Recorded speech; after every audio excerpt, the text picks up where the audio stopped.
Bonjour everyone, I am Anne-Lise Cailliez and welcome to Parlez-vous CEO, where we teach the corporate talk and get real about entrepreneurship.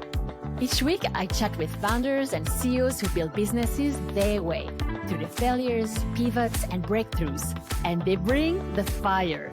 Plus, I'll drop some golden nuggets of wisdom from my own entrepreneurial journey. This is your space to grow, learn, and evolve with a true growth mindset. Remember, success isn't about perfection. It's about persistence.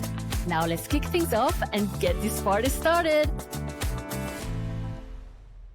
Hello, bonjour, hello. Welcome to another episode of Parlez-vous CEO. My name is Anne-Lise Cailliez and I am your host. For those who are just joining the podcast, we're Brandora and we specialize in helping real estate companies scale their revenue.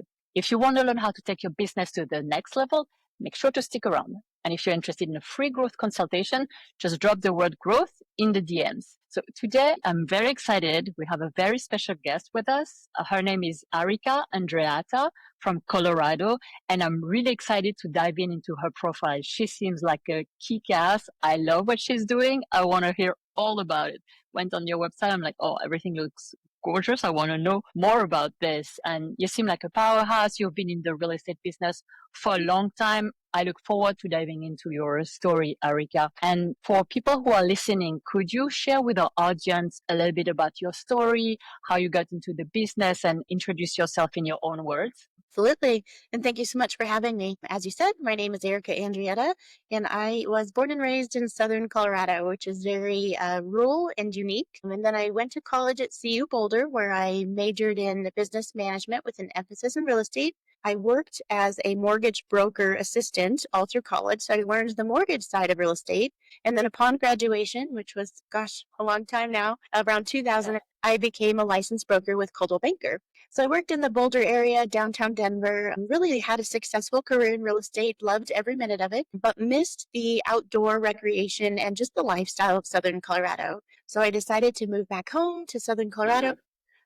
Where in 20 minutes you can be on any mountaintop, exploring, enjoying, hiking, fishing, camping, boating, and really not see a whole lot of people. And I decided to open my own brokerage in Southern Colorado, and the rest is history. That's amazing. I love it. I want to go back to the first gig you had because I think that's pretty unique. You were going to school and you worked for a mortgage broker. Can you tell us a bit about what was your mindset? I mean, it's an interesting job for a student, right?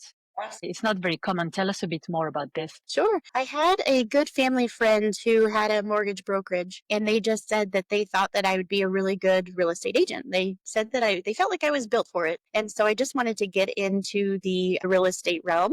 And I thought the first place to start is where home buyers start, and that is with finances. So I knew early on that I wanted to go into real estate. And again, with going to school for business management with an emphasis of real estate, I spent 4 years just learning the marketing, the advertising, the legality of it. And that's, I knew my path early on, luckily. That's amazing. So shortly after, you go back home and you decide to start your own business. I mean, that takes a lot of guts, a lot of courage. Tell us more about this. Like, what made you think, you know what, I am ready. Boom, let's go. Let's start my own thing. Like, tell us a bit more about the mindset. Absolutely. As anything new, it was scary and it was rocky and there was a lot of ups and downs, but sometimes you just feel that feeling deep down in your gut and you know it's the right one. So all the trials and tribulations, you just know without a doubt that it's what you're meant to do. And that's how I felt in starting the brokerage. I have had a very successful career, which I'm fortunate about, but my passion has always been helping others. And so when I saw an opportunity to teach people who weren't yet brokers or even brokers that maybe didn't know from the ground up to help them build their business, to help them gain that confidence, to learn more about the real estate market, that's really where my passion was, helping buyers and sellers, but also helping other brokers just become great. Yeah, and you've built an amazing team. You're a lot of brokers. Can you tell us a bit more about that? Sure. Yes. We currently employ 50 real estate brokers. We cover the entire state of Colorado. And I also have 11 support staff, which is unique. We have a full-time marketing director, a full-time finance director, managers for all of our locations. It's something unique that you don't often see in real estate is an actual brick and mortar building where you can come in and talk to a real person, a phone that you can call and the real person answers. And we have a rotating call. So you're always going to get a live person that's local to the area and understands the market. So it's just unique to have that amount of brokers, the offices that we have, and also the support staff. Why do you decide to have that ratio? Because that's interesting. In general, brokers are trying to have zero staff in house. Sure. Well, it's costly. It's expensive to have brick and mortar buildings. It's expensive to employ employees, but I don't feel like real estate should be treated any other way than as a business. And so we treat this as a business. When you call, the phone is answered. When you have questions, we can get you those answers. It's a lot less of a numbers game and seeing what throw at the wall and sticks. It's much more of a business with a purpose. And I believe that is what has led us to become so successful so quickly. In 8 short years, we are leading the market in every category, and we have surpassed a lot of the businesses that have been in business as long as I've been alive. About years. So in 8 years, we closed a gap of brokerages that have been in the business for 40 years of our hard work and dedication. And really, our marketing package is second to none. We're able to reach statewide buyers, nationwide, international. We invest a lot of money into marketing, which is something brokerages usually don't do. They usually leave that up to their individual agents. Where we market as a team, as a whole, that budget takes us a lot further. So we have had studies done, and we are very competitive with our marketing package. It has been shown that we have one of the best marketing packages in the state. And then, of course, we're competitive nationwide and reaching those international buyers as well. I love hearing that. I'm a marketer, so this is music to my ear. Tell me more about the marketing package that you have. Tell me more about what you love about marketing, what you believe has worked for you and your team, and your philosophy around it. Absolutely. Net marketing is absolutely where it's at. You have to invest in that. And anyone can put a property on a website, but you have to pay for page one, site one, banner ads. So you're not showing up on page 57. So it's expensive to market, but I am a firm believer that you have to spend money to make money. And if you're not doing that, you're failing your clients. A lot of the big national brands, even the small mom and pops, they're leaving their marketing budget to the sole agent. And so that ebbs and flows. Sometimes they're investing a couple $100, sometimes they're investing none, sometimes they're investing thousands, but it depends on where they are in their career. But really, in real estate, you're trying to save as much money as you can and make as much as you can. And that's just not a business concept that really works. Again, you have to spend money to make money. And so when you budget the previous year for your following year, it's going to take you a lot further. When you have those 50 brokers pulling that budget, it's going to be any budget that is going to be a single agent. So most brokerages just market their brand themselves, but they don't necessarily market the property. And we are property specific. And again, that's just helped us break through all ceilings in all different price categories. We sell things quicker. We sell them for top dollar. It's just been pretty incredible. So the concept works. It's just a unique one. I love hearing it. And could you share with our audience either your first client or your first deal? Sure. My first client, fresh out of college, was one of my good friends in college, parents. And they were both from Italy, and they came not speaking any English. And so she really helped them with everything, with the day-to-days, translating and being a part of their life. And it was time for them to downsize and to move a little bit closer to home. And so they entrusted me as a brand new broker, young, with the sale of their home. And it was quite the honor. And we were able to get it done quickly and at a high price. And they are still very, very near and dear to my heart and good friends of the family. That's nice to hear. And in terms of business development, so a lot of agents work on referrals. You run paid ads. What are your favorite go-to? Do each agent have different type of marketing strategy? Like, do some of them say, I want to go hard on social? Some others are like, I want to do cold email. Some others want to do mail marketing. Or is it, do you do a company level per property and you have the same methodology for each agent? We leave that to our experts. So we have a full-time marketing director, an SEO team, and they are the best of the best. And so do all the marketing for our agents, which again, I think makes all the difference in the world. So they're taking care of all that while we're out there making connections. And I think what is also unique about our brokerage is all 50 of our brokers are here to help people. They have a heart to serve. They love their communities. They give back to their communities, and they just are salt of the earth people. And that makes a big difference. They're not here to sell. They're not used car salesmen. They're not, those sleazy realtors you think about when you think about real estate. They are good, down to earth, hardworking people who want to help. And when you take away the stress of the marketing and the stress of all the things that brokers are trying to juggle, we could just focus on connections. Mm-hmm. Every one of my clients, once we are done at the closing table, are lifelong friends and we talk regularly. It's, where do you go for the best latte? Where should I go to do this in the community? I'm looking for a plumber. And they become good friends. And that's, I think, what we need to get back to is personal connection, face to face, being human again, and just help. And that is exactly what our brokerage does. I love that. It's really building a community and forever relationships, really. I love that. And I want to talk more and share with the listeners more about your business, the listings that you're working on, the cattle range, and also you have a special designation because not a lot of brokers are doing what you're doing. And there are 44,000 cattle range brokers in Colorado, and only 44 have a special designation that you have, ALC. Could you tell our listeners a bit more about this? Sure. In real estate, you can get certain designations if you are a specialist in that field. My husband is actually a fourth generation cattle rancher. He owns a large ranch in southern Colorado. He is running about 300 head of cattle.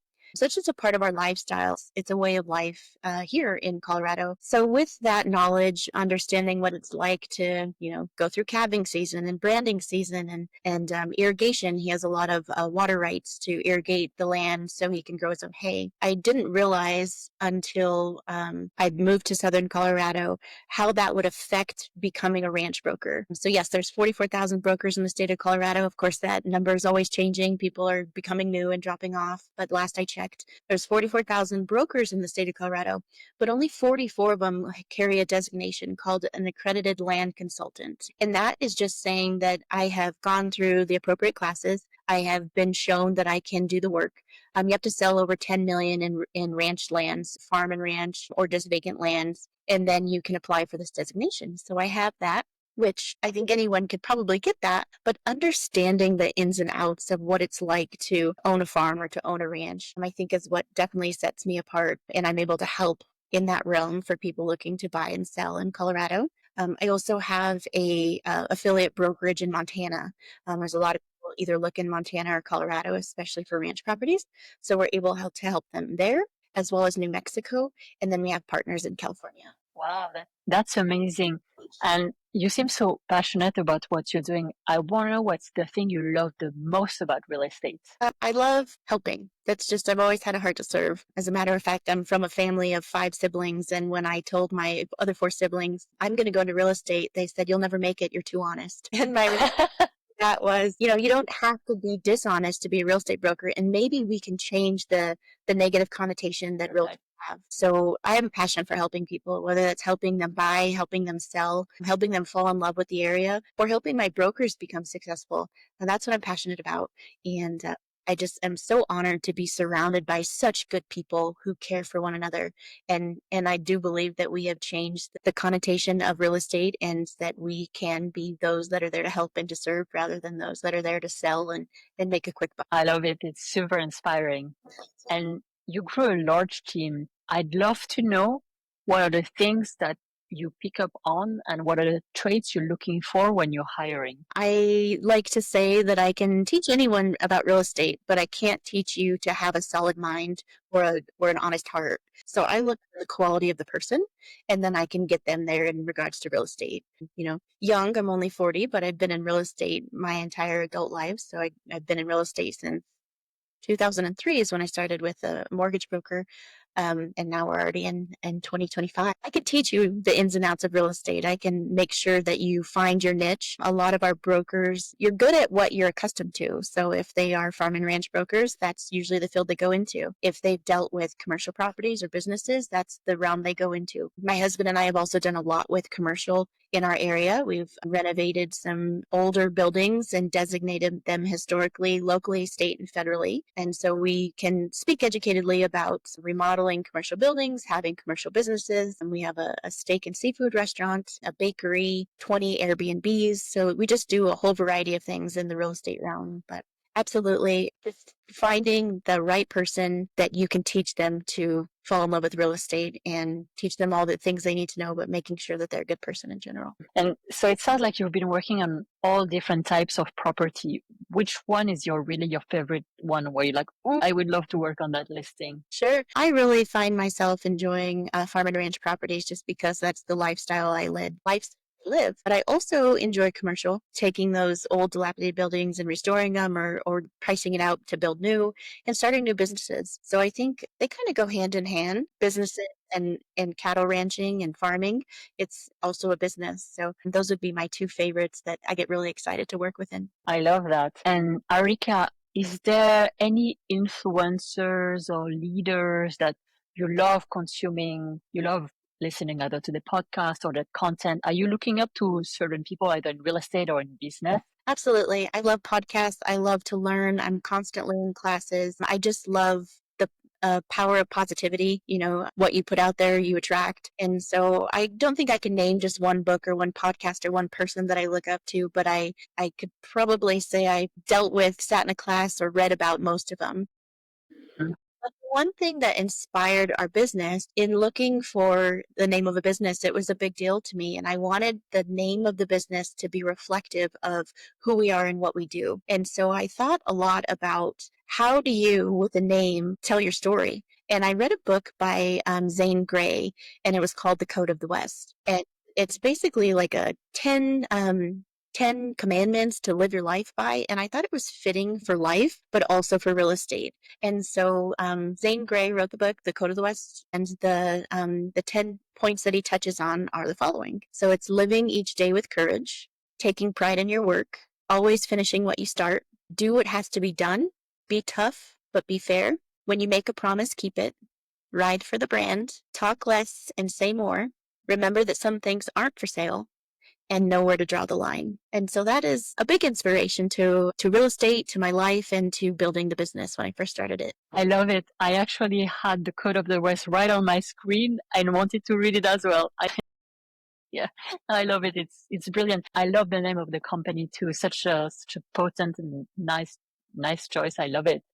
I just think it's important to keep up with what drives business. And right now, that's technology. You know, 80% of your buyers are coming from online. And so you have to be able to keep up with that. So every day I'm in a different presentation with the next vendor who's talking about what's the latest and greatest. Now that's a lot of topic of conversation is AI and how do you use it effectively? How can it benefit you? But also what are the dangers to look for? And so we're learning a lot about AI and how that's entering into the real estate world. So I love to learn about real estate, about the technology, what's driving the market, what's going to be beneficial to our buyers and sellers. You have to be ahead of that curve always. And just because we're in a rural part of Colorado doesn't mean we can't compete with those large brokerages in the big city. So just staying ahead of that curve, learning as much as you can, but also just learning, you know, different traits about yourself, about your employees. How can you become a better person? You know, what are some things that different people do that maybe you haven't thought about? And just looking for inspiration.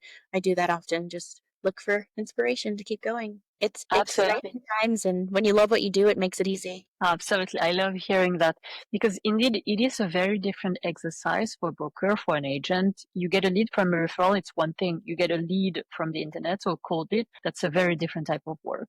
So the agents need to be trained because you can, even if you give agents a lot of leads, if they don't know how to work cold leads, they're going to struggle. And at the end of the day, they can't close. Even technology is great, but you also need adoption. You need to have the agents on board. Sometimes people are resistant to change, only want to work on referrals. So it is really important for the broker to hold hand with their team because it is intimidating when you are hearing that a sales agent is going to replace you in a year. It can be intimidating. It can be like, oh no, Satanas, I don't want to get anywhere near that. When actually it could really help you. It could remove the portion of the job that's not fun for you, building relationship with real humans. So I think technology can really be helpful if you know how to master it perfectly for your business. So you master it, not the other way around. I get very excited by anything AI, always have been, but anything that can remove all the admin work, the repetitive tasks, things that a robot can do. I think that's the idea and I love it. So speaking of, you know, real estate being an industry that's 24/7. So you can have leads that are coming in when you're in bed, people browsing at like 3 or 4 a.m., sending you a request. How do you balance? I'm not sure actually. I don't like the word balance because I don't think there is a work-life balance. I think it's more of a harmony. But how do you keep sane in a business that's competitive on, and with, requests that are coming in all the time? Sure. You are spot on with all of that. It is go 24/7. And you have to find that harmony. I love that word. I am super organized. I have to-do lists. I time block. I make sure that when I'm at work, every minute counts. But I also make sure that when I'm with my family, that time's protected as well. You have to have that balance. You have to make sure that you're time blocking to be efficient and effective. But there's also tools and techniques and support staff that you can utilize to make that flow a little smoother. And my favorite thing is finding an employee, training them, and then seeing them surpass your skill set. Every one of my support staff is better than I am in their field, and that's exciting.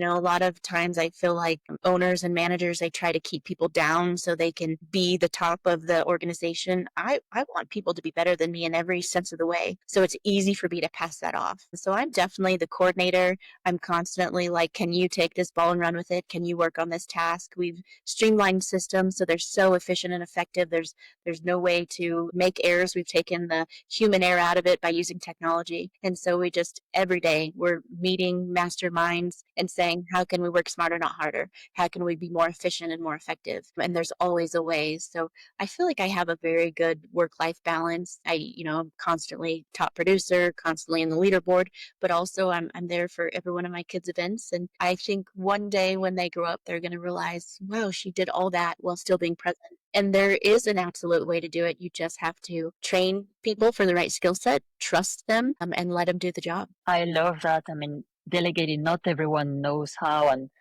it's right. Becoming a good leader is something you can learn for sure. Not necessarily born with the skill of delegating, of losing control, of training, of managing, but absolutely. I think as a CEO, you don't want to be the best at the table, right? But you want to know how to surround yourself with the best. You have You don't need to be an expert at everything, but surrounding yourself with the right talents, I think that's really what makes you a good. And I think what makes or breaks leaders, those that can step away from that control, those that can trust others, those that can empower them to be better. It's a different ballgame. Absolutely. And in your business, if you had a magic wand to solve one of the biggest challenge or pain point of the business, what would it be? Well, I feel like I've been blessed with a magic wand because we've been able to solve all those pain points. We've been able to work through all of those. We again meet as a team, mastermind it, say what in a perfect world, what would we look for? How would this work the most effectively? And then we find that product if it exists, and if it doesn't, we build it. So I feel like I have a bunch of, magic on my team that's constantly using a magic wand to problem solve those. So I don't have any pain points at this time. I love it. Yeah, it's a You have the magic wand already. And it hasn't always been like that. Believe me, when I first entered the business, first opened the brokerage, it was just, how will I ever feel this level of comfortability? And it takes a lot to get to that level, but when you do, it's a good feeling because then you can just focus on what matters, and that's helping people buy and sell. I love hearing that. It's so inspiring. Thank you. If you were to meet your 20-year-old self, your 20-year-old Arika, what would you tell her? I would just inspire her to continue to follow that little feeling inside, that tingling when you get excited, that I'm not sure that this is the right thing, but it feels right, so I'm going to do it. There's been tough turning points in my life and tough decisions, and people say, how did you pick the right path? The numbers didn't show it, the common sense didn't say it, but I just tell them it felt right. And when you can learn to trust your inner instincts, your inner self, it takes you to levels that other people might think is impossible, because it is. It's too scary, it's too risky, it's something they don't want to invest in, or something that they don't think that they can be successful at. But if you just listen to that intuition, it's always leading you in the right direction. I love that. I'm completely with it. Learning to trust your intuition. I think that takes time and practice, but that's such a good golden nugget of wisdom. And I'm sure listeners will will benefit from that. Love it. So Arika, what's coming up next for you? Oh, I don't know. It's been a busy start to the year already. So just looking to see, who is the next person that we can help, that we can assist. I'm hoping to bring on some additional brokers. In sales, I always felt like it was my job to make the phone ring. And so I take that very seriously. I invest a lot. I make a lot of connections. I make sure that the phone's ringing so then our brokers can stay busy. But I can say that our phone rings too much. So it's not thing that we're going to stop. We're just going to keep training new brokers so we can make sure we can handle all the business coming in. So exciting times to go find that waitress that's just excelling at her job and say, hey, have you ever thought about real estate? Or go reach out to the people that are maybe struggling a little bit in their field and can do this as a part-time job or could benefit from a little additional income. And so finding those very special people, finding that diamond in the rough, teaching them from the ground up, helping them become successful and believing in themselves. That's always what I'm excited about. So luckily the business is there, the leads are there, and we can afford to bring more brokers on and watch them live a life that maybe they thought they couldn't. That's super exciting. I'm so glad to hear that. And so, Arika, where can people find you? Sure. All of our information would be on our website. So that would be www.cotwrealestate.com. And that's just an acronym for Code of the West. So again, cotwrealestate.com. You'll see my bios there, my cell phone, our office phone if you're calling for real estate. And also you'll have a complete portfolio of everything that we do and all of the homes that we have for sale if you just visit our website. Please feel free to reach out to me, whether you're an aspiring broker, you're working for another brokerage and just want to touch base and see how we can help you a little bit, or if you're looking to buy or sell, we're happy to help in any way. And my cell phone is directly on our website, and I would love to chat with you. Thank you so much, Arika. What a fun episode and what an inspiring success stories. And I'm sure our listeners will love it. I'm so happy and honored that you came to the podcast today. Yes, I am just honored for the opportunity, and I can't thank you enough. Thank you so much, Arika. Thank you so much for being here on Parlez-vous CEO and sharing your story. And that wraps up today's episode. I am Anne-Lise Cailliez, and I can't wait to join you again next week. Thanks for listening to Parlez-vous CEO today. If you enjoyed the show, leave a 5-star review. It helps us keep going. And connect with us on Instagram at Parlez-vous CEO. I am Anne-Lise Cailliez, and I know some days are harder than others. On those tough days, think back to why you started. What you're doing today matters, even when you can't see the results yet. Ideas are great, but it's what you do with them that counts. Find everything we talked about today at parlezvousceo.com. See you next week, and you've got this.